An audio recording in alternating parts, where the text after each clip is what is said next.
ഒരു ദിവസം വിക്രമാദിത്യ മഹാരാജാവ് വരരുചിയോട് ചോദിച്ചു, രാമായണത്തിലെ ഏറ്റവും പ്രസക്തമായ ശ്ലോകം ഏതാണ് എന്ന് ചോദിച്ചു. അപ്പം വരരുചി ഒന്ന് ശങ്കിച്ചു.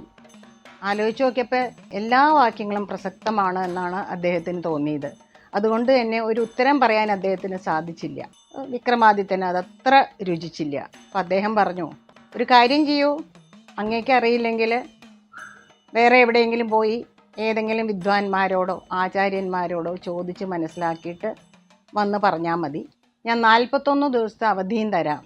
ഇനി അഥവാ ഉത്തരം കിട്ടിയില്ല എന്നുണ്ടെങ്കിൽ ഇങ്ങോട്ടേക്ക് വരേ വേണ്ടെന്നും പറഞ്ഞു. അത് കേട്ടപ്പോൾ വരരുചിക്ക് ഒരു വ്യസനായി, ഒരു അപമാനം പോലെ ആയില്ലേ.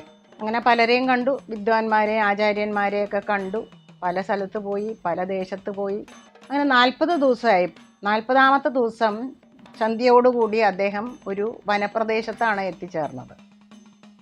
അവിടെ നോക്കിയപ്പോൾ, വിശ്രമിക്കാൻ പറ്റിയ സ്ഥലം നോക്കിയപ്പോൾ ഒരു ആല്, അതിന് താഴെ ഒരു തറ, തൊട്ടടുത്തൊരു കുളമൊക്കെ കണ്ടു. ഇങ്ങനെ കൈയും കാലുമൊക്കെ കഴുകി ഈ ആൽത്തറമേൽ കിടന്നു. അപ്പോൾ അദ്ദേഹം വനദേവതമാരെ രക്ഷിച്ചു കൊള്ളുവിൻ എന്ന് പ്രാർത്ഥിച്ചിട്ടാണ് കിടക്കുന്നത്. ഉറങ്ങിപ്പോവുകയും ചെയ്തു. കുറച്ച് കഴിഞ്ഞപ്പോൾ വനദേവതമാരുണ്ട് ഈ ആലിൻ്റെ മുകളിൽ. അവരിങ്ങനെ ഇദ്ദേഹത്തെ നോക്കിക്കൊണ്ടിരിക്കുകയാണ്. അങ്ങനെ കുറച്ച് കഴിഞ്ഞപ്പോൾ പുറമേ നിന്ന് ചില വനദേവതമാർ ഈ ആലിൻ്റെ മുകളിൽ വന്നു. നമ്മുടെ സ്ഥിരവാസികളായ വനദേവതമാരുടെ ഫ്രണ്ട്സ്. അവരിവരോട് പറഞ്ഞു, വരുന്നോ, ഞങ്ങൾ അല്പദൂരെ ഒരു പ്രസവം നടക്കുന്നുണ്ട്, അതിന് സാക്ഷ്യം വഹിക്കാൻ പോവുകയാണ്. അപ്പോൾ സ്ഥിരവാസികളായ വനദേവതമാർക്ക് പോകണം എന്നൊക്കെ ഉണ്ട്, പക്ഷേ പോകാൻ നിവൃത്തിയില്ലല്ലോ, വരരുചി പ്രാർത്ഥിച്ചിട്ടല്ലേ കിടക്കണത്. അവർ പറഞ്ഞു, നിങ്ങൾ പോയിട്ട് വരും, ഞങ്ങൾക്ക് നിവൃത്തിയില്ല. അപ്പോൾ ഈ പുറമേ നിന്ന് വന്ന വനദേവതമാർ അവരങ്ങോട്ട് പോയി. കുറേ കഴിഞ്ഞു, ബ്രാഹ്മമുഹൂർത്തമൊക്കെ കഴിഞ്ഞു.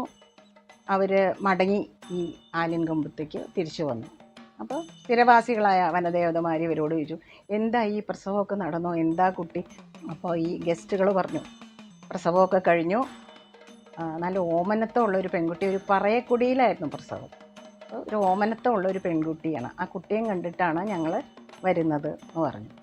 അപ്പോൾ ഇവർക്ക് വീണ്ടും ഒരു ആകാംക്ഷ, ആട്ടെ ആ കുട്ടിയെ ആരാവും വിവാഹം കഴിക്കുക, പറയാൻ പറ്റുമോ എന്ന് ചോദിച്ചു. അപ്പോൾ ഗസ്റ്റുകൾ പറഞ്ഞു, പറയാലോ, ആ കുട്ടിയെ വിവാഹം കഴിക്കാൻ പോകുന്നത് മറ്റാരുമല്ല, രാമായണത്തിലെ പ്രസക്തമായ വാക്യം മാം വിദ്ധി എന്നാണെന്ന് അറിയാതെ ഈ മരച്ചോട്ടിൽ കിടന്ന് ഉറങ്ങുന്ന ഈ വരരുചിയാണ് എന്ന് പറഞ്ഞു.